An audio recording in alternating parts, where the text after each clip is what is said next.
முன்னாள் உயர்நீதிமன்ற நீதிபதி சரத் டி ஆப்ரூவுக்கு கொழும்பு மேல் நீதிமன்றம் இன்று பிணை வழங்கியது. பெண் ஒருவரை பாலியல் துஷ்பிரயோகத்துக்கு உட்படுத்திய குற்றச்சாட்டு மீதான வழக்கு இன்று விசாரணைக்கு எடுத்துக் கொள்ளப்பட்ட போது இந்த உத்தரவு பிறப்பிக்கப்பட்டது.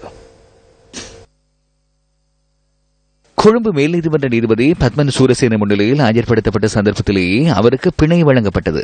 1 லட்சம் ரூபாய் பெறுமதியான பிணையிலும் 2 லட்சம் ரூபாய் பெறுமதியான தலா 2 சரீர பிணைகளிலும் சரத் ஆப்ரூ விடுவிக்கப்பட்டுள்ளார். தாம் நிரபராதி என முன்னாள் உயர்நீதிமன்ற நீதியரசர் சரத் ஆப்ரூ குறிப்பிட்டார்.